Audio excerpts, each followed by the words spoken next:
Magandang araw! Handa na ba kayong makinig at matuto sa panibagong aralin na ating tatalakayin? Magaling! Sa nakaraang aralin, napag-usapan natin ang mga halimbawa ng lipunang sibil at ang kanya-kanyang mga papel na ginagampanan ng mga ito at mga kontribusyon ng mga institusyon tungo sa kabutihang panlahat. Sa aralin ito, ating pag-usapan ang mga batas na nakabatay sa likas na batas moral. Bago natin alamin kung ano nga ba ang likas na batas moral, sagutin muna natin ang mga sumusunod na tanong. May mga batas ka bang sinusunod sa bahay at paaralan? May batas ka na bang sinuway sa bahay at paaralan? Ano man ang iyong sagot, marahil ay ikaw ay napapaisip kung mabuti ba o tama ang iyong ginawa. Ang iyong sagot ay may kinalaman sa paksang tatalakayin natin ngayon. Narinig mo na ba ang prinsipyong first do no harm, primum non nocere, ng mga manggagamot?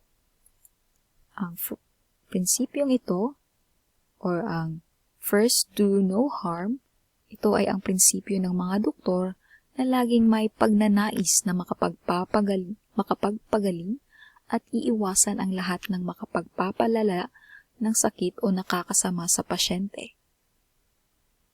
Mapapatanong ka siguro kung bakit kailangan pa itong sabihin. Hindi ba't kaya nga pinili ng mga doktor ang ganitong larangan dahil sa pagnanais na makapanggamot? Walang doktor ang magbibigay ng payong medikal na ikakasama lamang ng kondisyon ng pasyente. Walang doktor ang papasok sa operasyon nang hindi handa. Laging ang nasa isip nila ay ang makagaling sa pasyente. Ayon sa paniniwala ng pilosopong si Santo Tomas de Aquino, lahat ng tao ay may kakayahang mag-isip at makaunawa sa kabutihan. Ayon naman sa pilosopong si Max Killer, ang pag-alam sa kabutihan ay hindi lamang gumagalaw sa larangan na pag-iisip kundi sa larangan din ng pakiramdam. Ibig sabihin ng dalawang ito, ninanasa ng tao ang mabuti, hindi masama. Halimbawa, kahit ang mag-aaral ay tinatamad, alam kong ang mag-aaral na iyan ay isang mabuting mag-aaral. Kahit gustong-gusto kong kunin ang cellphone ng kapatid ko, alam kong masama ito. So, ang katotohanan, naaakit tayo sa mabuti. Nararamdaman mo ang mabuti, nararamdaman mo ang tama kahit na kung minsan ay parang sinasabi ng isip mo na mali ito. At sa kilos ng pakiramdam mo, kung ano ang dapat mong gawin, napapanatag ka at natatahimik kapag sinunod mo ang tinig na ito. Ang nakakamangha dito ay sa dami ng ating mga narinig, sa dami ng ating nalaman, may maliit na tinig pa rin ng kasiguraduhan sa ating loob na nagsasabi sa atin kung ano ang mabuti. Mapapatanong ka, konsensya ba ito? Diyos ba ito? Takot ba ito sa aking magulang? Pressure mula sa mga kaibigan? Tukso ng media? Isa ang totoo, naaakit tayo sa kung ano ang mabuti.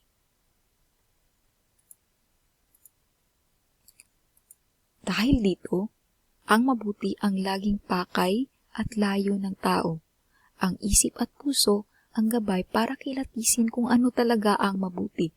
Meron tayong natural na pagnanais na lagi nating isa-iisa sa isip sa ating mga utak at puso na dapat nating gawin ang mabuti kahit na napapaisip tayo na ang isang bagay ay masama. Ngayon, iba ang mabuti sa tama. Sapat nga ba talaga ang paghahangad sa mabuti at pagkilos na inaakalang mabuti? Paano kung ang inaakalang mabuti ay nakakasakit pala o nakakasira lamang? Ngayon, pag-usapan natin ang kaibahan ng mabuti sa tama. Ang mabuti ay ang mga bagay na tutulong sa pagkabuo ng sarili. Samantalang ang tama ay ang pagpili ng mabuti batay sa panahon, kasaysayan, konteksto at sitwasyon. Tinitingnan sa tama ang mga pangangailangan at kakayahan ng gagawa ng pagpili. Wala bang mabuti na tama para sa lahat? Napakahirap humanap ng isang tama na sasang-ayon sa lahat, sapagkat iba-iba ang ating kultura, relihiyon, paniniwala, iba-iba ang mga layunin, iba-iba ang ating mga pamamaraan. Nagsasalubungan ang mabuti at tama sa prinsipyo ng pag-iwas sa pananakit sa tao.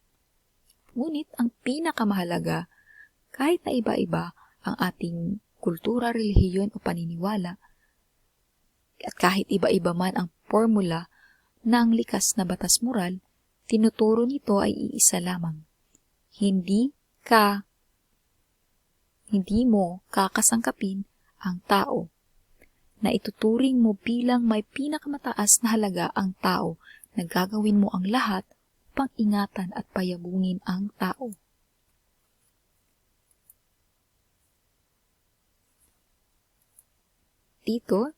Dahil dito, lalabas ang ating natural na pagnanais ng kabutihan. Ito ay tinatawag na likas na batas moral. Ito ay ang likas na pagnanais natin na gawin ang mabuti at iwasan ang masama. Tulad ng likas na batas moral, preskripsyon ang mabuti at ang tama ay ang angkop sa tao. Wala mang isang forma ng tama ang mabuti at mag-aanyuman ito ayon sa kondisyon at hihingi ng pagkakataon, iisa ang tiyak. Hindi dapat natin kakasangkapin ang tao at dapat natin gawin ay ingatan at payabungin ang bawat isa. Dahil sa likas na batas moral, dito nakabatay ang Universal Declaration of Human Rights at iba pang mga batas. Sa Universal Declaration of Human Rights, dito nakapaloob na mahalagang ingatan ang dangal ng tao, ang pag-unlad ng bansa at ng mundo ay magmumula sa pagkilala sa pantay na mga karapatan, mga mekanismo at pamamaraan upang isang konkreto ang pangkalahatang pagpapahalaga sa tao at ang lahat ng batas ay para sa tao, hindi kabaliktaran nito. Ang likas na batas moral ay hindi instructional manual. Hindi ito malinaw na utos kung ano ang gagawin ng tao sa iba't ibang pagkakataon. Ito ay isang gabay lamang upang makita ang halaga ng tao. Maraming batas ang nakabatay sa likas na batas moral o natural na pagnanais ng tao na gawin ang mabuti at iwasan ang masama. Sana'y mayroon kayong natutunan sa aralin natin ngayon. Yun lamang at maraming salamat.